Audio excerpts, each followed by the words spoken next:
जय हिंद दोस्तों। कैसे हैं आप लोग? आप लोग के जनगणना का एक वीडियो लेके आए थे जो हर एग्जाम में जनगणना से क्वेश्चन पूछ जाते हैं। चाहे कोई भी एग्जाम हो, जनगणना से एक या दो क्वेश्चन जरूर आता है। और जनगणना जो हुआ था पिछला बार 2011 में हुआ है जनगणना, और 2011 के बाद जनगणना 2021 में होना था। लेकिन 2021 का समय था जो कोविड-19 कारण जनगणना नहीं हो पाया। तो अब जनगणना का सर्वे लगभग पूरा हो चुका है। लेकिन जनगणना आयुक्त के सूचना अनुसार जो है कि जनगणना जो पेश किया जाएगा, दो चरणों में पेश किया जाएगा। पहला चरण जनगणना जो होगा 2026 में पेश होगा, और दूसरा चरण का जनगणना जो है 2027 में जारी किया जाएगा। यह अभी का सूचना है। तो नेक्स्ट जनगणना जो है जारी किया जाएगा 2026 में, और सेकेंड चरण का जनगणना जारी होगा वह 2027 में होगा। यानी दो चरणों में जनगणना को जारी किया जाएगा। तो उससे पहले 27 से पहले अगर एग्जाम में क्वेश्चन आते हैं और आ भी रहा है क्वेश्चन, तो वह सभी के सभी क्वेश्चन जनगणना से पूछ जाते हैं। हर एग्जाम में, चाहे कोई भी एग्जाम हो, सेंट्रल एग्जाम हो या राज्य सरकार का एग्जाम हो, सभी एग्जामों में जो है जनगणना से एक दो क्वेश्चन जरूर आता है। तो हम जनगणना आप लोगों को पढ़ा चुके हैं, उससे कुछ ऑब्जेक्टिव क्वेश्चन लेके आए हैं। एक बार आप लोग ऑब्जेक्टिव क्वेश्चन को कर लेंगे। शुरुआत करते हैं क्वेश्चन को। आप लोग साथ साथ बनाते चलेंगे क्वेश्चन। और इससे पहले आप लोग का क्लासिकल डांस में जो ऑब्जेक्टिव दिए थे उसे एक क्वेश्चन एग्जाम में लड़ चुका है। आप लोग देख लीजिएगा क्वेश्चन को। जो उसमें पूछा गया क्वेश्चन था कि निम्न में से कौन सा क्लासिकल भाषा नहीं है।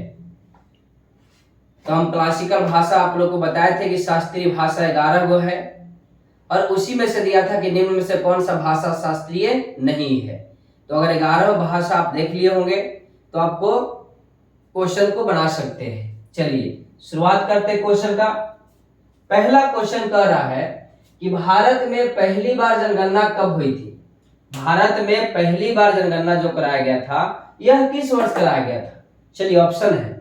ऑप्शन ए में है 1857 में, ऑप्शन बी 1861 में, ऑप्शन सी 1872 में, और डी 1881 में। तो इसका आंसर आप लोग कर लिए होंगे। इसका आंसर जो होगा वह 1872 में। आंसर राइट सी होगा 1872। नेक्स्ट क्वेश्चन, दूसरा क्वेश्चन कि भारत में नियमित जनगणना कब से शुरू हुआ है। नियमित जनगणना कब से शुरू किया गया, यानी दशकीय जनगणना। तो भारत में नियमित जनगणना जो हुआ है, ऑप्शन 4 को है 1851, 1872, 1881, 1891। तो ऑप्शन आसान है, तो इसका आंसर हो जाएगा कैट 1881 में नियमित जनगणना। अगर क्वेश्चन कहेगा 1881 में नियमित जनगणना जो पेश किया गया था उसमें गवर्नर कौन थे, ये आप लोग कमेंट बॉक्स में जरूर लिख करके बताएंगे।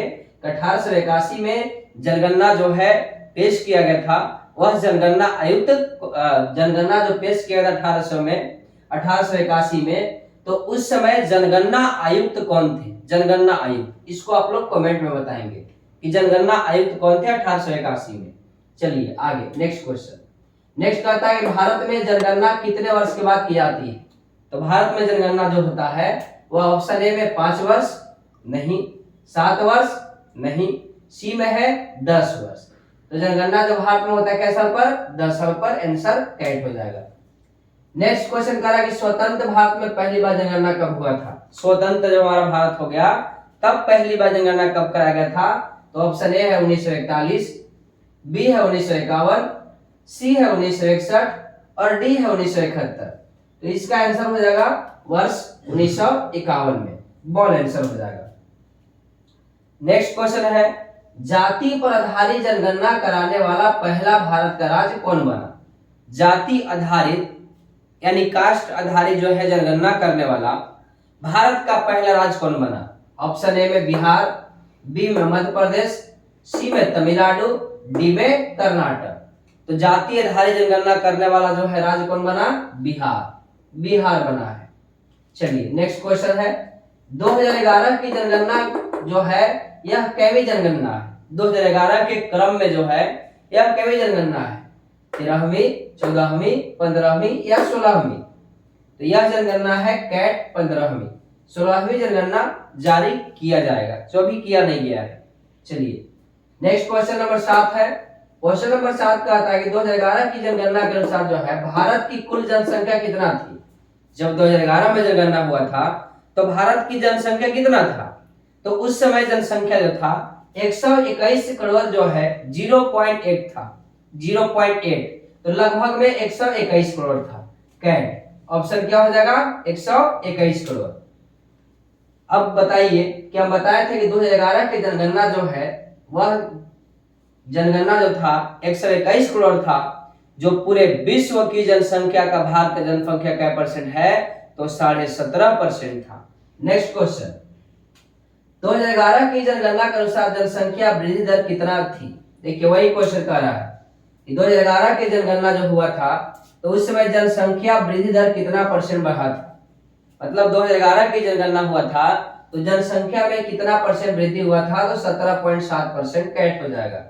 चलिए नेक्स्ट क्वेश्चन कहता है कि भारत का सबसे अधिक जनसंख्या वाला राज्य कौन सा है। सबसे अधिक जनसंख्या जो है वह भारत के किस राज्य में है, सबसे अधिक जनसंख्या, तो वह जनसंख्या सबसे अधिक जो है भारत के राज्य, वह राज्य हो जाएगा ए में है बिहार, बी में यूपी, सी में महाराष्ट्र और डी में मध्य प्रदेश। तो सबसे अधिक जनसंख्या वाला हो जाएगा उत्तर प्रदेश, बॉल हो जाएगा। सेकेंड पर जनसंख्या महाराष्ट्र का है, थर्ड पर हमारा बिहार का है। नेक्स्ट क्वेश्चन, भारत का सबसे कम जनसंख्या घनत्व जो है किस राज्य का है। सबसे कम जनसंख्या घनत्व वाला जो है भारत में कौन सा राज्य है, तो सबसे अधिक तो बिहार है और सबसे कम जनसंख्या घनत्व किसका है, ए में सिक्किम, बी में नागालैंड, सी में गोवा, डी में त्रिपुरा। चलिए 4 ऑप्शन है कि भारत के सबसे कम जनसंख्या घनत्व वाला राज्य कौन सा है, तो इसका ऑप्शन आपको 10 नंबर का जो है कमेंट बॉक्स में बताना है। एक क्वेश्चन आपके लिए छोड़ दिए हैं कि भारत का सबसे कम जनसंख्या घनत्व जो है वह किस राज्य का है। ठीक है, तो आप लोग का इसका जवाब देना है, तो क्वेश्चन नंबर 10 का। चलिए नेक्स्ट क्वेश्चन है कि सबसे अधिक जनसंख्या वाला जिला कौन सा है। पूरे भारत में सबसे अधिक जनसंख्या जो है यह किस जिला का है, तो हम बताए थे कि सबसे कम जनसंख्या वाला दिबांग घाटी अरुणाचल प्रदेश का जिला है, जबकि सबसे ज्यादा जनसंख्या वाला जिला जो है वह जिला है महाराष्ट्र के ठाणे, महाराष्ट्र के ठाणे। चलिए बॉल हो जाएगा आंसर इसका। क्वेश्चन नंबर 12 कहता है कि भारत का न्यूनतम साक्षरता वाला राज्य कौन सा है। पूरे भारत में सबसे कम शिक्षित जो राज्य है वह कौन सा है, न्यूनतम साक्षरता। तो पूरे भारत में सबसे न्यूनतम साक्षरता वाला राज्य कौन है, ए में बिहार, बी में केरल, सी में गोवा, डी में दिल्ली। तो सबसे कम पढ़ल लिखल जो राज्य है 2011 के अनुसार वह राज्य था हमारा कौन सा, बिहार राज्य था। लेकिन सबसे अगर शिक्षित की बात करें तो कौन सा, केरल। और केरल का साक्षरता दर 2011 के अनुसार जो था वह 94% था, लेकिन अभी वर्तमान में अगर बात करें तो केरल का साक्षरता दर जो है 99% लगभग हो गया है। लगभग 99-100% वहां का लोग शिक्षित है केरल का। चलिए नेक्स्ट क्वेश्चन कहता है कि 2011 की जनगणना जो है इसका लिंगानुपात कितना था। 2011 के जनगणना का लिंगानुपात, ए में 943, बी में 933, सी में 965 और डी में 911। तो आंसर हो जाएगा 943 थी। चलिए 943। क्वेश्चन नंबर 14 कह रहा है कि भारत के पहला जनगणना आयुक्त कौन थे। भारत के पहला जनगणना आयुक्त कौन थे। Option A W Plowden, option B C Chandramouli, option C Shailesh Kumar, option D none of this. इसका आंसर हो जाएगा भारत के पहला जनगणना कौन थे, डब्ल्यू प्लाडेन थे, डब्ल्यू प्लाडेन। क्वेश्चन नंबर 15 कहता है कि सर्वाधिक अनुसूचित जाति, जाति कहने का मतलब एससी कैटेगरी, सर्वाधिक अनुसूचित जाति जनसंख्या वाला भारत में राज्य कौन सा है? ऑप्शन ए कहता है उत्तर प्रदेश, बी में मध्य प्रदेश, सी में राजस्थान, डी में पंजाब। तो इसका आंसर हो जाएगा सबसे अधिक जो है एससी कैटेगरी का जो है एससी कैटेगरी वह है उत्तर प्रदेश यूपी में। अब आप लोग को बता चुके थे। उसके बाद है सर्वाधिक अनुसूचित जनजाति एसटी कैटेगरी। तो सबसे अधिक जो है अनुसूचित जनजाति वाला जो है भारत का राज्य है वह राज्य कौन सा है? मध्य प्रदेश। कैट हो जाएगा। कौन सा है जी? मध्य प्रदेश। नेक्स्ट क्वेश्चन, भारत में नियमित जनगणना जो हुआ था पेश, नियमित जनगणना कहे तो नियमित जनगणना 1881 में हुआ था।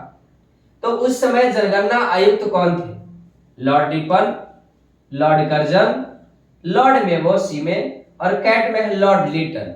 तो याद कीजिए 1881 में जब हुआ था तो उस समय जनगणना आयुक्त कौन थे? जनगणना आयुक्त कौन थे? तो 1881 के समय जनगणना आयुक्त जो थे उनका नाम था लॉर्ड रिपन। कौन थे? Lord Ripon. चलिए नेक्स्ट क्वेश्चन। नेक्स्ट क्वेश्चन कहता है कि जाति आधारित जनगणना जो है कब लागू हुआ था? जाति पर आधारित जनगणना कब लागू किया गया था? तो कास्ट आधारित जनगणना जो लागू हुआ है वह लागू हुआ है वर्ष 1931 में। जाति पर आधारित जनगणना जो लागू किया गया था वह 1931 में लागू किया गया था कास्ट आधारित जनगणना। लास्ट क्वेश्चन है क्वेश्चन नंबर 19 कह रहा है निम्न में से किस राज्य में अनुसूचित जाति के लोग नहीं पाए जाते? अनुसूचित जाति के लोग नहीं पाए जाता, एससी कैटेगरी के लोग नहीं पाए जाते किस राज्य में? पंजाब, हरियाणा, अरुणाचल प्रदेश, यूपी। इसका आंसर हो जाएगा कैट अरुणाचल प्रदेश। तो आप लोग का 19 वीडियो कैसा लगा इसको कमेंट में जरूर बताएंगे। ठीक है, तो आज का वीडियो आप लोग का यही पीडीएफ था और नेक्स्ट वीडियो जो है आप लोग का जीएसटी को लेकर के आएंगे, गुड एंड सर्विस टैक्स के बारे में। क्योंकि जीएसटी का दर कुछ कम किया गया है, कुछ दरों बदले गए हैं, तो यह जीएसटी अभी बहुत वीवीआई चल रहा है। तो इससे संबंधित क्वेश्चन को लेकर आएंगे नेक्स्ट वीडियो में। आज के लिए यही, धन्यवाद।